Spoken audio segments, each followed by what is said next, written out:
مرحتن لهيك أنا نسرعت بالسجنا نبحرن أفدق بحرن أملكيتهم وجحت أبحز قربوهم زلوا حدثتي زس دم محاسبات متحزيب اللومن ناتنايو كن مرسينا إلى من نفكروا بنسأروا دما نابك أي بحري كم مخاد أي بحرنا بإثيوبيا خمس مقبار زبل حدش ما يزيد عام إمامه حزم قريبا مالو يا بحر بر لماغنيت إثيوبيا ودا بحر كم متجواز لمن بحر ودا إثيوبيا يمت عم يميلوا عمارات وتسمال أفدق بحرنا مركب إثيوبيا أنا بحري كابت تقعد سلمتاي بحرنا بإثيوبيا زي ما زبلوا أمارات إيتات يسمع يوم ناب جم أي بحري كم مخاد نبحري بمسرب غير كم ممسوز بالأمارات إيتات زقروا مهارات هلو إذا مارات أزيك ساب كنديك عواتي غل ودا بحر دارتشا كم هيد بحرون بابويك أدو دارتشاون مامتات يميل عمارات يميك أربو مهران هلو نتيز حلمون زبقوان أي بحري بخمي كم زوننوان نتصور من قد يبلو من زيج إبت حقاو مرتعوس لزي بلوم حنساب بحيلي كالوان دما بحقي بإنكان هابان بتاريخ بجوغراف ببسح حزبي بلمانو وزتنا تبهالي تقالبات إن حدو زقاجون إمامتاتن حساباتن يقربو ኢትዮጵያ በታሪክ አጋጣሚ የባህር በር ባጣችባቸው አመታት ሁሉ ዳግም መተንፈሻ ለማግኘት በህግ ኢትዮጵያ በታሪካዊ አጋጣሚ አፍደገ ባህሪ ካብሳነትሎም ዓመታት ዳግማይ መተንፈስን መርከብ በሕጊ በዲፕሎማሲ በእንካን ሃባን በኢኮኖሚን ብዙሓት ሓሳባት ቀሪቦም ኣለው ካልእ ድማ ምህንድስናዊ ኣማራጺ እዩ ከምቲ ግብፃውያን መትረብ ስዌዝ መሬት ኩዒቶም መትረብ ብምድላው ዝገበርዎ ነቲ ባሕሪ ስሒብካ ናብ ኢትዮጵያ ከኣቱ ይከኣል ዝብል ምህንድስናዊ መፍትሒ እዩ እንደ ግብፁ ስዊዝ ካናል መሬት ቆፍሮ ቦይ በማበጀት ባህሩን ወደ ኢትዮጵያ ስቦ ማስገባት የሚል የኢንጂነሪንግ መፍትሄ ቀይ ባህር 1000 ኪሎ ሜትር ኦልሞስት ብዙ ሀገሮችን ያካለላል ስለዚህ ከዛ ውስጥ በኢትዮጵያ ድንበር ጋር ያለው ርቀት ምን ያህል ነው 1000 ኪሎ ሜትር ገምገም ዘለዎ ቀይሕ ባሕሪ ንብዙሓት ሃገራት ይዋስን ካብ ደቡብ ኢትዮጵያ ክንደይ ዝኣክል ርሕቀት እዩ ዘለዎ ኣብ 4 ቦታታት 34 43 54 ከምኡውን 63 ኪሎ ሜትር ርሕቀት ኣለዎ ንሕና መትረብ ክንሰርሕ ከለና ኣብታ ፀበበት ቦታ ኣብ 34 ኪሎ ሜትር ኢና እንመርጽ ነቲ 34 ኪሎ ሜትር ሰብ ዝሰርሖ መትረብን ወደብን ተዳእ ተኳዒቱ እቲ ወደብ ኣብ ውሽጢ መሬት ኢትዮጵያ ክስራሕ ይከኣል እዩ እቲ ወደብ ዝተሃንፀ ማይ ይፍኖ በቃ ተራኺቡ ማለት እዩ ንቀይሕ ባሕሪ አስፊሕናዮ ማለት እዩ ወደቡን በኢትዮጵያ ድንበር ውስጥ መስራት ይቻላል ከተገነባ በኋላ ውሃው ያው ግራውንድ ብሬኪንግ ሲለቀቅ ይገባል በቃ ተገናኘ ማለት ነው ቀይ ባህርን አሰፋ ነው ማለት ነው በሌላ አባባል ማለት ነው ከዚህ ጀምረን እስከ አሰብ ድረስ ያለው አካባቢ ብንቆፍር ወይም እስከ ቀይ ባህር አካባቢ ያለውን ብንቆፍር ምን ውጤት እናገኛለን ካብዚ ጀሚርና ክሳብ ከባቢ ዓሰብን ቀይሕ ባህርን ምስ ንኹዕት ውፅኢቱ ከመይ ክኸውን ክሳብ ዓሰብ ክሳብ ቀይሕ ባህሪ ንምኹዓት ቁመቱ ዕምቆቱ ስፍሓቱ ክንደዩ ክኸውን ኢልና ካብ መበገስ ሓሳባት ተመርኪስና ጽኒዕናዮ ካብ ዓሰብ ሰመራ ክሳብ ቱጀራ ዝኸይድ መስመር እዩ ኣብ ሶማሊ ናትና ዝነበረ ዙቤት ዝበሃል ወደብ ኣሎ ብኡውን ከመማራት እንጥቀም ንኽእል ኢና ኩሎም ካብ 71 ኪሎ ሜትር ይሓልፉን እዮም ጠቃም እንደ አማራጭ ልንጠቀም እንችላለን ከሚለው አንፃር ነው ሁሉም ከ71 ኪሎ ሜትር በላይ አይወስዱም ካፋር ወደ ቀይ ባህር አካባቢ ስንሄድ 71 ኪሎ ሜትር ይሄዳሉ እነኛ 71 ኪሎ ሜትር ሄደን ካብ ዓፋር ናብ ቀይሕ ባሕሪ 71 ኪሎ ሜትር ምስኳዓትና ዕምቆቱ 150 ጎኑ 180 ሜትር ስፍሓት ክህልዎ እዩ ንዕኡ ኩዒትና ማያት ቀይሕ ባሕሪ ክነምጾ ንኽእል ኢና ወደብ ፈጢርና ማለት እዩ የቀይ ባህርን ውሃ ማምጣት እንችላለን ወደብ ፈጠርን ማለት ነው አሁን ቀይ ባህር ውሃውን ያንን ቆፍረ ካመቻቸለት ንቀይሕ ባሕሪ ከም መትረባት ስወፅን ፓናማን ኩዒትና ነቲ ማይ ከም ዝመጽእ ንገብሮ ወደብ ፈጢርና ማለት እዩ በምጽዋዕ ክንጥቀም ነይሩ ድሌትና ንሱ ዘይከኣል እንተኾይኑ ግን ባዕልና ወደባትና ክንፈጥር ንኽእል ኢና ምጽዋዕን ለመጠቀም ነበረ ያ ካልተሳካ ግን በራሳችን ምን ወደቦች መፍጠር እንችላለን የሚለውን በዞም ልሂቃን ብዛዕባ ዝቀረበ መጽናዕቲ ቅድሚ ምዝራብና ተኸታተልቲ ስርዓታትን ሰፍሉ ረብሓን ኢትዮጵያውያን ነዝል ኢሎም መዘለው ወፈራም ወናን ቀይሕ ባሕሪ ብዘይካቶም ፈሊጦም ጸመሙ ሕጋውነትን ሓቅነትን ከምዘይብሉን ከምዘይዕወትሉን ኣጸቢቖም ይፈልጥዮም እዚ ኩሉ ዓወድ በድን ምዕልባጥን ድማ ኮን ለኾን ንዕወት ዘንቀረዳ እምበር ብሕጊ ይኹን ብሓይሊ ብፍጹም ከምዘይሰልጦም በዞም ፕሮፌሰራትን መሃንድሳትን ቀሪቡ ዘሎ ምህንድስናዊ ሓሳባትን ኣማራጺታትን ሓደ መርኣያ እዩ እዞም ልሂቃን ከምቲ ግብፃውያን ዝገበርዎ ብምባልዮም ኣብነታት ዘቕርቡ ዘለዉ እንተኾነ ናይ ግብፃውያንን በዞም ኢትዮጵያውያን ዝሕለም ዘሎ ሓሳባትን ፈጺሙ ዘራኽብ የብሎን ግብፃውያን ንመትረብ ስዌፅ ኣብ መሬቶምን ኣብ ማያቶምን እዮም ሃኒፆሞ እዞም ዝሓልሙ ዘለዉ ጎረባብትናኸ ኣብ መሬት መን እዮም መትረብ ክኹዕቱ ማያት መን ስሒቦም ብመሬት መን እዮም ክሕልፍዎ ከምቲ ቐጻሊ ዝምድርዎ ገማግም ቀይሕ ባሕሪ ዝውንንዎን ዝብፅሖም እንተደኣ ኮይኑ ንቐይሕ ባሕሪ መትረብ ኩዒቶም ናብ ግዛኣት ኢትዮጵያ ከም ዝኣቱ ምግባር ዝብል ሓሳብከ እንታይ ኣድልዮም ባሕርን ኣፍ ደገ ባሕርን ይብፅሓና ንምባል ብመራሕትን ሓለፍትን ጉጅለ ብልጽግና ዘይተፋሕሪ ጉድጓድ የለን ፈራሕ 10 ተበስሩ ብታሪኽ ጂኦግራፍ ስነ ህዝብን ኣልዒሎም ወነንቲ ከም ዝነበሩን ከም ዝግብኦምን ክማጎቱ ይፍትኑ ብሄረ ዓፈርን መሬቱን ሓደ ካብቲ ከም መጣልዒ ክኾኖም ዝፈሓሓርዎ ዘለዉ ኣጀንዳ እዩ ብሄረ ዓፈር ኢትዮጵያዊ ይብሉን ኣለዉ ነቶም ኣብ ውሽጢ መግዛእታዊ ዶብ ኣብ ገማግም ደቡባዊ ቀይሕ ባሕሪ ዘለዉ ኤርትራውያን ብሄረ ዓፋር ከይተረፈ ኢትዮጵያውያን እዮም ክሳብ ምባል በፂሖም ኣለዉ ክትበልዓ ዝደለኻ ኣባ ጉንባሕ ዛግራያ ትብላ እዩት ነገር ይሄ የምታዩት የአፋር ትሪያንግል ይባላል እዚ ትርእይዎ ዘለኹም ስሉስ ኩርና ዓፋር ማለት ዓፋር ትሪያንግል ይበሃል ደቂ ዓፋር ኣብ ጅቡቲ ኢትዮጵያን ኤርትራን ኣለዉ ብስነ ህዝቢ ማለት ዴሞግራፊ እንተዛሪእኹሞ 1.5 ሚሊዮን ህዝቢ ዓፋር ቀይሕ ባሕሪ ከይርኢ ተኸልኪሉ ኣሎ በመስመር ቀይ ባህርን እንዲያያይ ተደርጎ ይኖራሉ ከአሰብ ጀምሮ መቀነቱን ተከትሎ እስከ ዳህላክ ድረስ የአፋሮች መሬት ነው ካብ ዓሰብ ክሳብ ዳህላክ ናይ ደቂ ዓፋር መሬት እዩ ከም ግዳ ሓቂ ኤርትራ ዕጹቲ ማለት ላንድ ሎክድ ክትከውን ዘለዋ እምበር ደቂ ዓፋር አይኮኑን እንደውም ሎክላንድ መሆን አለበት ኤርትራ እንጂ የአፋር ህዝብ አይደለም በጣም ቅርበት ያለው እኛ በደንብ የምንፈልገውን ነገር በቶሎ ኣዝዩ ዝቀረበ ንሕና ብእንደልዮ ብቁልጡፍ ክበፅሓና ዝቕልብ ዓሰብ እዩ ዓሰብ ድማ ብታሪክ ናይ ኢትዮጵያ ሱልጣናት ኣዳል ዝቆጻጸርዎ ዝነበረ بملو جماعم كي بحري أنت اللي إيرترا بملو زقوات أتصرو أدلاويان زبهالو دك حفريهم. The whole coastline, including Eritrean coastline, بملو ميقواترو تادالو أدال من لاتشو يا عفار حزب مالتنا. حدا نتبع 5 مليون حزب عفار كيح بحري كيري يدخل كيلو مالوز بالمجلس مرحبا لسقنا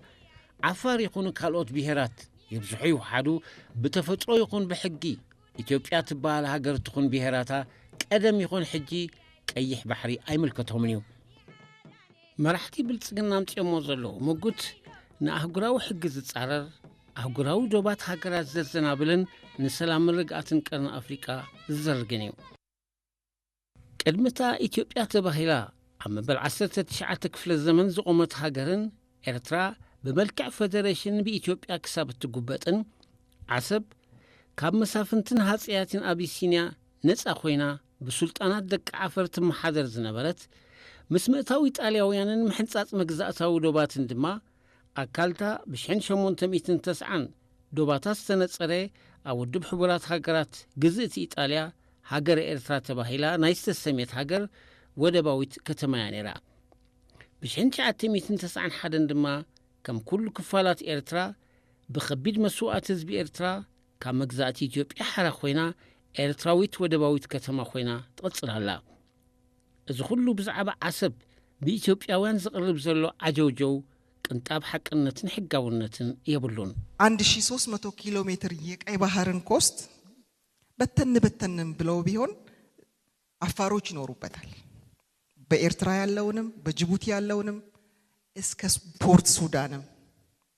ይኖራሉ አፋሮች ولا كوفح زبول انتخونو نشيحن 300 كيلومتر جماجم كيح بحري دك عفار يوم زنبروه ኣብ ኤርትራ ጅቡቲ ክሳብ ፖርት ሱዳን ዓፋር እዮም ዝነብርዎ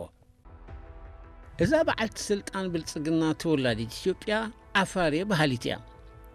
ጂኦግራፊን ስነ ህዝብን ሃገራ ዘይፈለጠት ብዛዕባ ገማግም ቀይሕ ባሕርን ህዝቡን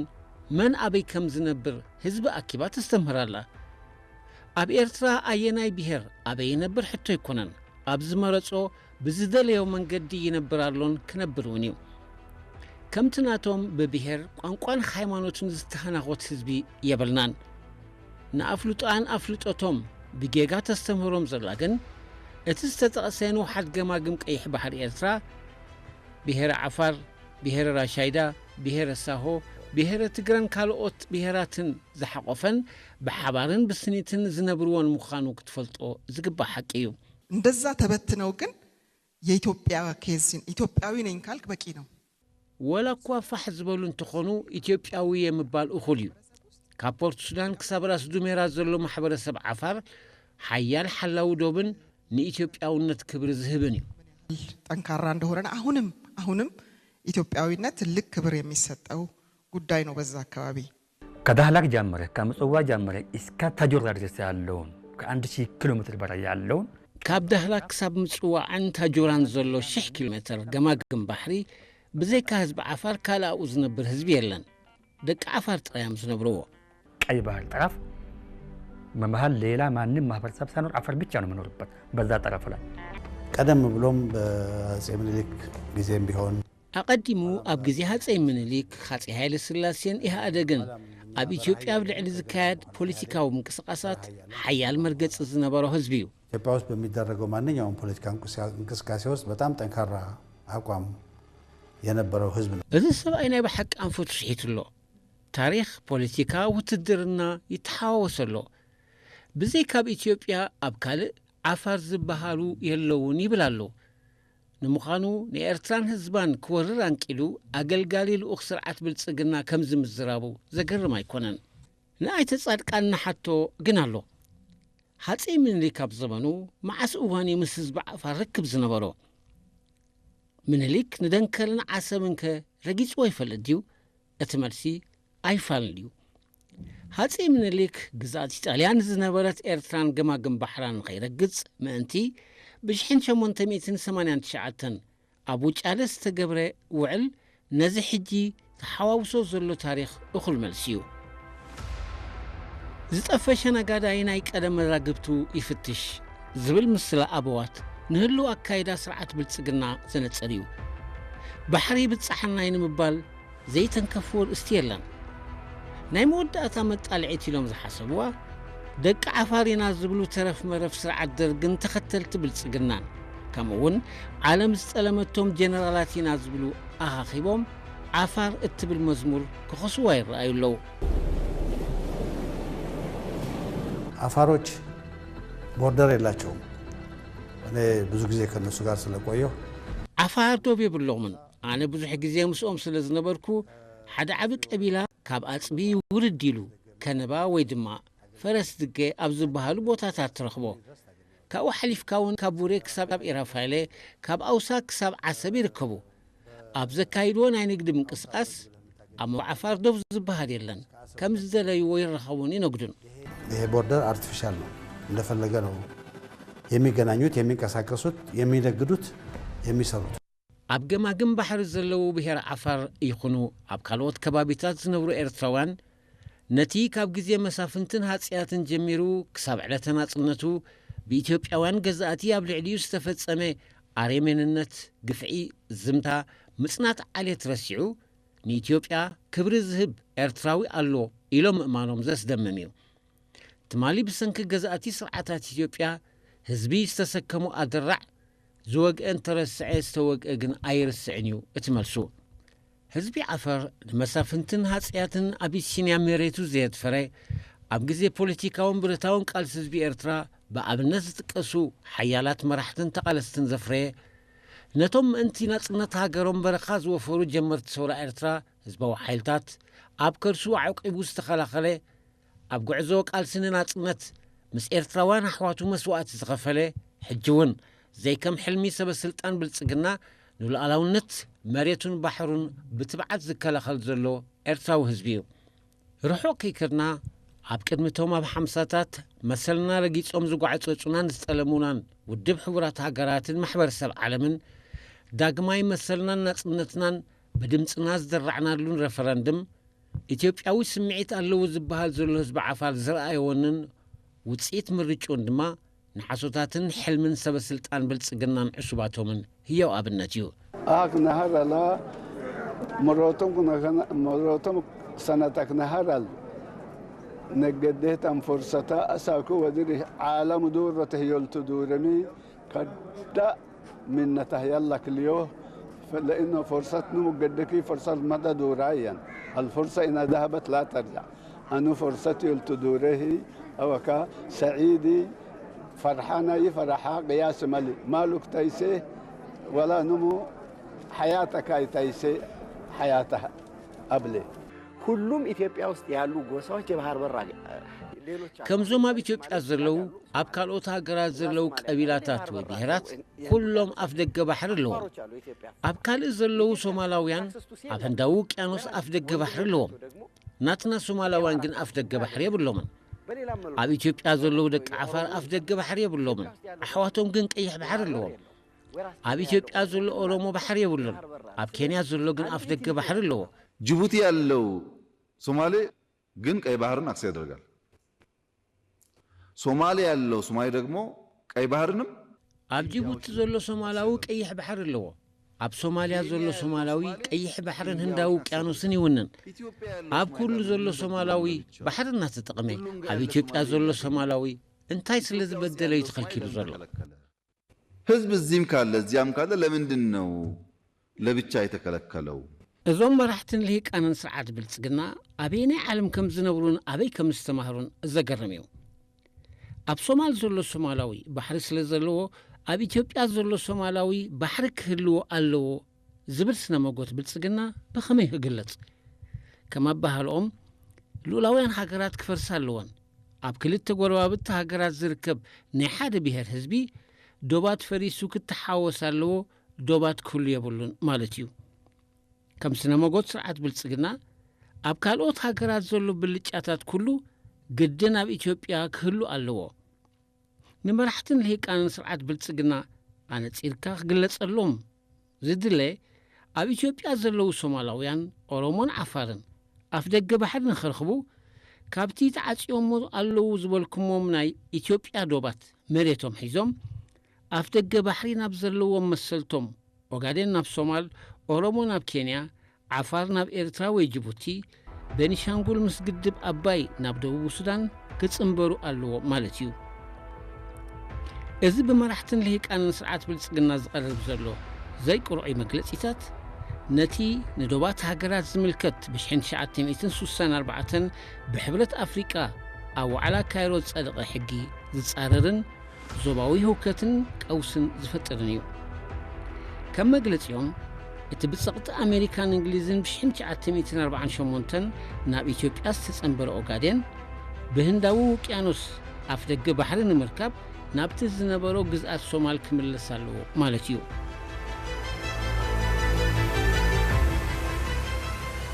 ኤርትራ ልዕሊ 1200 ኪሎ ሜትር ገማግም ባሕሪ ትውንን ኢትዮጵያ ድማ ሃብታም ልሙዕ መሬት ፈለገ ኣባይ ኣዋሽ ኦሞ ዋቢ ሸበሊ ባሮን ካልኦትን ኣለውዋ ንሕና ካብዞም ኣፍላጋትን ልሙዕ መሬትኩምን ምቐሉና ቃሕ ይብሉና ኣለዉ ኣይበልናን ከምቲ ዝተባህለ ናትና ኣይንህብን ዘይናትና ኣይንደልን እዩ ነፍሲ ወከፍ ሃገር ይሕመቕ ይጸብቕ እትውንኖ ተፈጥሮኣዊ ሃብትን ጸጋታትን ኣለዋ ከም ኩለን ኣብ ትሕቲ መግዛእቲ ዝነበረ ሃገራት ኣፍሪቃ ንጹር መግዛእታዊ ዶባት ኤርትራ ብ1992-1908 ብዝተገብረ ውዕላት ተሓንፂጹ ካብቲ እዋንቲ ድማ ኤርትራ ትበሃል ሃገርን ኤርትራዊ ዝበሃል ህዝብን ብወግዒ ኣካል ማሕበረሰብ ዓለም ኮይኑ ከም ኩለን ኣብ ትሕቲ መግዛእቲ ዝነበረ ሃገራት ኣፍሪቃ ድሕሪ ካልኣይ ኩናት ዓለም ናጽነተን ዝረኸባ ኤርትራውን ከምተን ናብ ትሕቲ ኢጣልያ ዝነበራ ሶማልን ሊብያን ናጽነታ ክትርክብ ተገብአ እንተኾነ ንረብሓታት ሓያላን ሃገራት ተባሂሉ ካብ 1952 ኤርትራ ብሓይሊ ብስም ፌደሬሽን ኣካል ኢትዮጵያ ከም እትኸውን ተገይሩ ህዝቢ ኤርትራ ድማ ነቲ ብዓመፅ ዝተመንጠሎ መሰሉ ንምርግጋጽ ብዘካየዶ መሪር ቃልስን ዝኸፈሎ ከቢድ መስዋዕትን ብቕልጽሙ ናጽነቱ ኣረጋጊጹ ኤርትራ ናጻን ልኡላዊትን ሃገር ተባሂላ ባንዴራኣ ኣብ ቅርዓት ውድብ ሕቡራት ሃገራት ኒውዮርክ ማዕረ ዓለማ ክተንበልብል እንከላ ሕጋዊ ጉዳይ ኤርትራ ሽዑ ተዛዚሙ ሕጂ መራሕቲ ብልጽግናን ብጽልኢ ዝኸሓኑ ኢትዮጵያውያን ስለ ዘዕለበጡ ዳግማይ ንድሕሪት ዝምለስን ዝቕየርን ውሳኔን ዝለዓል ምጉትን የለን 4 ነጥቢ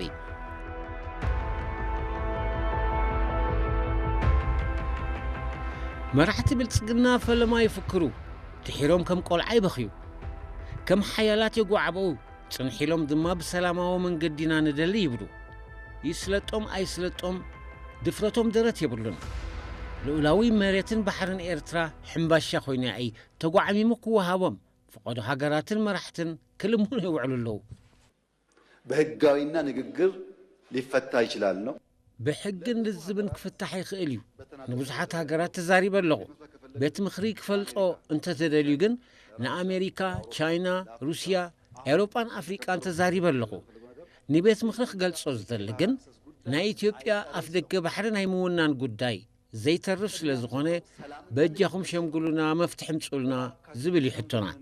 እባካችሁን ሸምግሉንና መፍትሒ አምጡልን ይኸው ጥያቄያችን እኛ ኣብዛ ሓጻር መግለጺ መራሒ ብልጽግና ልመና ሓይሊ ምፍርራሕ የጠቓልል ብሕጊ ክብል ጸኒሑ ምውናን ኣፍ ደገ ባሕሪ ዘይተርፍ ከም ዝኾነ ተኣማሚኑ ይገልጽ እተን ዝተቐሰን ሃገራት ድማ ልዕሊ ሕጊ ኮይነን ሉዓላዊ መሬትን ባሕርን ኤርትራ መንዚዐን ክህበኦ ይምሕፀን ቀይ ባህርን ኢትዮጵያ ለማጣት 30 ዓመት ከዚያ በላይ ኢትዮጵያ ንቀይሕ ባሕሪ ክስእኖ 30 ዓመታትን ልዕሊኡ ዝወሰደ ቃልሲ ከም ዝነበረ ትፈልጡ ኢኹም ኣብ ውሽጢ 30 ዓመታት ቃልሲ ብናይ ብዙሓት ምትሕባርያ ኢትዮጵያ ባሕሪ ዝሰኣነት ሕጂ ግን ባሕሪ ንኽትረክብ ካልእ 30 ዓመታት ከድልያዩ ኢለ ግን ኣይሓስብን ሌላ 30 ዓመት ያስፈልጋታል ብዬ ግን አላስብም ሰበስልጣንን ልሂቃንን ስርዓት ብልጽግና ባሕርን ዝብል አልዒሎሞ ዘለዉ ኣጀንዳ ንጹር መካትዒ ነጥቢ የብሎምን ኩሎም ነናቶምን ዘዝመስሉምን ፋሕ ዝበለ ሓሳባት እዮም ዘቕርቡ ከምቲ ዝብልዎ ዘለዉ ባሕሪ ዝብጽሖምን ወነንቱን እንተነይሮም ክንዲዚ ምዕልባጥን ልኽዕኽዓን ኣይመድልዮምን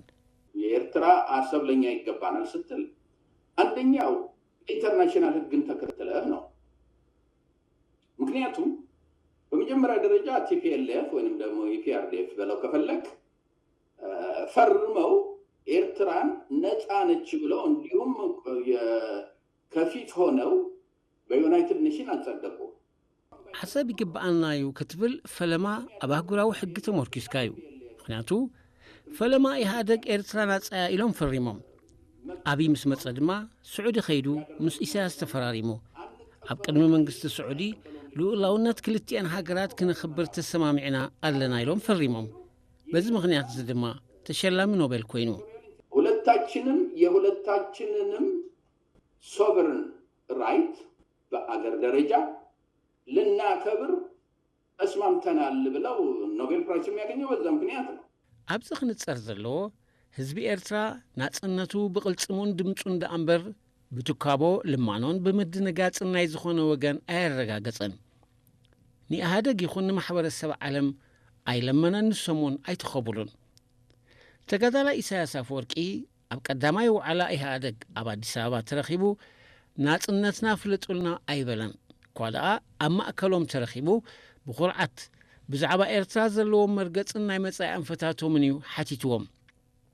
ኣብቲ እዋን ኢህኣደግ ንህዝቢ ኤርትራ ናጽነት ክህብን ክኽልእን መሰል ዓቕምን ሞራልን ኣይነበሮን ካብዚ ኮንፈረንስ እዚ ይኹን ካብኡ ዝወፁ ናይ መንግስቲ ትካላት ክንፈልጦ እንደሊ ከዓ እዚ ስርዓት እዚ ወይ እዚ ሕጂ ዝፍጠር ዘሎ ኩነታት በቲ ናይ ቅድሚ ሕጂ ዝጸንሐ ኣገባብ ጽውጽዋይ ብምፍጣር ኮነ ዝተፈላለየ ምስምሳት ብምምሃዝ ኩናት ክቕጽል ድዩ ዝደሊ ሰላም እዩ ዝደሊ ክንዕዘብ ኢና መጺና ከም ተቀዲመ ዝበልክዎ ንሰላም ዝተበገሰ ኸውን ተስፋና ላዕልዩ ፕሬዚደንት ኢሳያስን መራሒ ብልጽግናን ንልኡላውነት ክልቲአን ሃገራት ንኽብር ኢሎም ኣብ ስዑድ ኸይዶም ተፈራሪሞም ዝተባሃለ ድማ ፈለማ ዝሕጂ ወደብዶ ኣፍ ደገ ባሕሪ እናበለ ዝርበጥ ዘሎ መራሒ ብልጽግና ኣብ ስልጣን ኣብ ዝመጸሉ ዕለት ንውዕል ኣልጀርስ ብዘይ ቅድመ ኩነት ተቐቢለ ኣለኹ ስለ ዝበለን ብ2018 ድማ ኣብ ኣስመራ ኣጠቓላሊ ውዕል ሰላም ስለ ዝፈረመን ኣብ መንጎ ክልቲአን ሃገራት አንጸላልዩ ዝነበረ ደበና ኩናት ተኣልዩ ናይ ሰላም ተስፋ ስለ ዝመጸን እዩ። ከኤርትራ መንግስት ጋር ለዓመታት ሰፍኖ የቆየው አለመግባባት እንዲያበቃም ከልብ እንፈልጋለን። እንተኾነ እውን ካብቶም ቅድሚኡ ዝነበሩ ጥልመት ዝባህሪኦም መራሕቲ ስርዓታት ኢትዮጵያ ኣይተፈልየን ኣይሰሙን ኣይሳልስቲ ብዛዕባ ባሕርን ወደባትን ኤርትራ ሓሊሙ የኢንተርናሽናል ኮሚኒቲ ዩናይትድ ኔሽን የሚያውቀው አሁን ያለው ማፕ ነው አሰብን ጨምራል። ይሄ ሁለተኛው ነገር ነው። ውድብ ሕቡራት ሃገራት እንተላይ ዓሰብ ዘጠቃለለ ናይ ሕጂ ካርታ ይዝፈልጥ ኢትዮጵያ ብዝሕ ህዝባ 120 ሚሊዮን ኣብ 2050 ድማ 200 ሚሊዮን ክበጽሑ ይበሃል። ክንድዚ ዝኣክል ብዝሕ ህዝቢ ብዘይ ኣፍ ደገ ባሕሪ ክነብር ስለ ዘይክእል ወደብ ስለ ዘድልዮ መፍትሒ ክነምጽእ ኣለና ይበሃል። ክልተ ኣማራጺታት ኣለውና። ቀዳማይ ኣህጉራዊ ሕጊ መሰረት ምግባር እዩ። ሓደ ሰባት ብኣህጉራዊ ሕጊ ክንረኽቦ ንኽእል ኢና ይብሉ። እንተኾነ ኣብ ኣህጉራዊ ደረጃ ኣብ ዓበይቲ ዩኒቨርሲታት ካብ ዝምህሩ ዘለዉ ወላ ሓደ ካብኣቶም ብመሰረት ዓለም ለኻዊ ሕጊ ንኢትዮጵያ ይብጽሓዩ ኢሉ ጽሓፍ የለን። ብኣህጉራዊ ሕጊ ወደብ ክትውንን ኣይትኽእልን እያ ኢሎም ጽሓፉ ግን ኣለዉ። ስለዚ ኢትዮጵያ ብሕጋዊ መንገዲ ዓሰብ ይግብኣን እዩ ንዝብል መጀመርታ ህወሓት ድሓር ድማ አብይ ኣሕመድ ረጊጾም እዮም። ኢትዮጵያ ብሕጋዊ መንገዲ ዓሰብ ይብጽሓን እዩ እትብለሉ መንገዲ ድማ ዜሮ እዩ። ወላ ሓደ ምሁር ከምኡ ኣይኮነን ኢሉ ዘቕረበ የለን። ካልኣይ ኣማራጺ ብውግእ እዩ። ብውግእ ክትሕዞ ድማ ፈለማ መንግስቲ ኣብ ግምት ከእትዎን ክሓቶን ዘለዎ በዚ ሕጂ ዘለናዮ ቆመና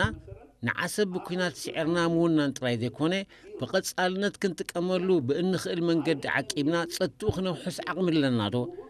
ነዚ ንምትግባር ፖለቲካናን ቁጠባናን ክጻወሮ ዝኽእል ሓይሊ ኣሎ ዶ ዝብል ሕቶ ቅድሚት ክርአ ክኽእል ኣለዎ። እቲ መልሲ ድማ ኢትዮጵያ ሕጂ ብዘላቶ ኩነታት ይትረፍ ተወዲቡ ናይ ወጻኢ ሓገዝ ከእቱ ንሓይሊ ፋኖ ክስዕር ዘይከኣለ መንግስቲ እዩ ዘለና። መልሱ ደግሞ አሁን ኢትዮጵያ ባለችበት ሁኔታ እንኳንስ ኦርጋናይዝድ ሆኖ የውጭ እርዳታ ሁሉ ሊያስገባ የሚችል መንግስትን ይቅርና የፋኖን ኃይሎች ማሸነፍ ያልቻለ መንግስት ነው ያለ። ስለዚህ ያለ ወደብ መኖር አይቻልም የሚለው የማይሆን ትርክት ነው። ነገር ግን በህጋዊ መንገድ ልናመጣ የምንችልበት ምንም እድል የለም። ስለዚህ አሰብንና የህዝቡን ብዘይ ወደብ ክንነብር ኣይንኽእልን ኢና ዝብል ትረኻ ዘይከውን እዩ። ብሕጋዊ መንገዲ ክነምጾ እንኽእል ዕድል እውን ፍጹም የለን። ዓሰብን ናይ ህዝቢ ሃገራዊ ረብሓን እናተኻተኹ ከም ፈረስ ከጋልቡና ናይ ዝፍትኑ ዘለዉ ሰባት ኣጎል ሕልሚ እዩ። ኩናትን ህልቂትን ክመጽእ ከሎ ንሳቶም ኣብኡ ኣይርከቡን እዮም። ኣብ ከምዚ ዓይነት ናይ ዓያሹ ፀወታ ንሕናን ሓፋሽ ህዝብን ክንእቱ የብልናን። ንህልቂት ዝኸውን ውግእ ክመጽእ እንከሎ መን ኣብኡ ኸይዱ ከም ዝመውት ግን ንፈልጥ ኢና። እኛም እንደ ዜጋ ሰፊውም ህዝብ እንደ ህዝብ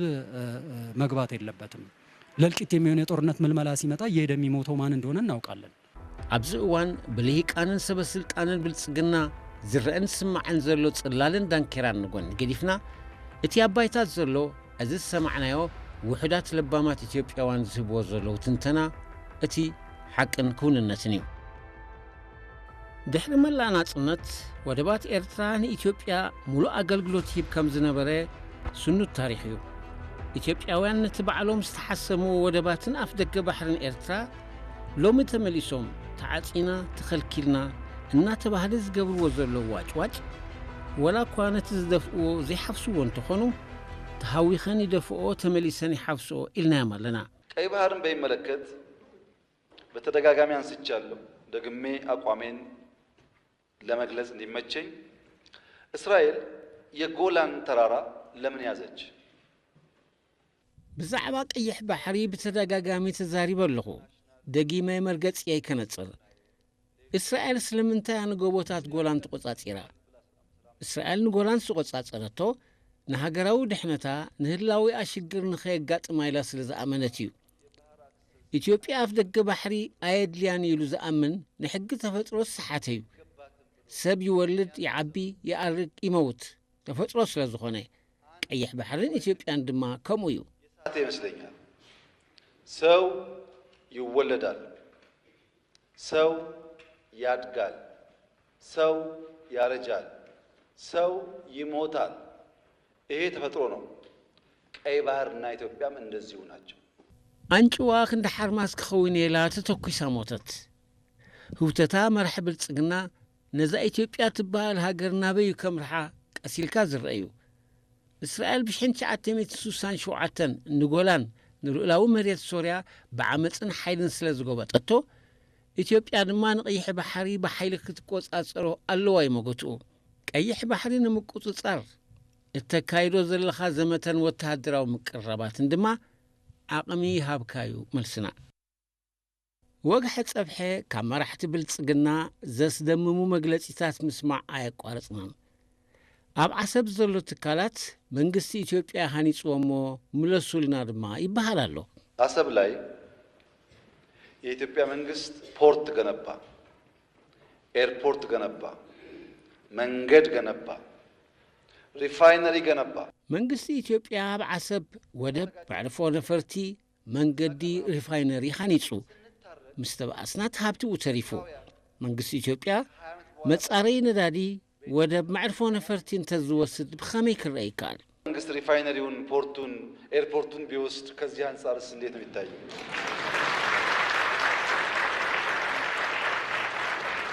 ነዚ ዘይብሱል መራሒ ብልጽግና መልስና ብምስምስ ሃኒጽናዮ ዝበሎ ወደብ መጻረይ ነዳዲ ጽርግያ ዳግማይ ናብ ገማግም ባሕሪ ኤርትራን ወደባቱን ክረግጽ ማለት ዘበት እዩ ኣብቲ ኤርትራ ብትሕቲ መግዛእትኩም ዝነበረትሉ 30 ዓመታት ዘህለቕኩሞ ህዝቢ ዘዕነኽሞን ዝራሰኽሞን ሃብቲ ከም ድሌትኩም ዝተጠቕምኩሎም ወደባትን መዕርፎ ነፈርትን ናብ መጻኢ ዘማዕዱ ልቦና ዘለዎ ህዝቢ ኤርትራ ምእንቲ ሰላምን ስኔትን ምትሕብባርን ጎረባብቲ ህዝብታትን ዞባናን ሰጊርዎ እንተኾነ ገና ህዝቢ ኤርትራ ዘየልዓሎ ሰፍ ዘይብል ሕቶታት ከም ዘለዎ እንተትፈልጡ እዛ ሃጠውቀጠው ሕቶታት ኣይመልዓልኩሞን መራሕትን ልሂቃንን ኢትዮጵያ ብፍጹም ዘይተዋሕጠሎም ጉዳይ ምስ ብዙሖምን ዝረኽብዎ ዝነበሩ ደገፋትን ዝነበሮም ገዚፍ ወተሃደራዊ ሓይልን ብምንጽጻር ከም ኣባሃልኦም ብውሕዳት ወንበቴታት ተሳዒርና ምባል ስለ ዘሕፍሮም ነቲ መላእ ዓለም ዝፈልጦ በይኑ ኣንጻር ሓያላት ተቓሊሱ ባሕሩን መሬቱን ዘምለሰ ህዝቢ ኤርትራን መሪሕ ውድቡ ህዝባዊ ግንባርን ንምንኣስ ብምትሕብባር ካልኦት ኢትዮጵያ ባሕሪ ሲኢና ብምባል ብኻልኦት ሓያላት ከም ዝተሳዕሩ ከምስሉ ይፍትኑ ኣብዚ እዋን ዘሎ ፍኸራን ተሃዲድን መራሒ ብልጽግናን ኣዳኸርቱን ጻሕታራይ ደርሆስ ርእሲ ብኡ ኣውፅአ እዩቲ ምኽርና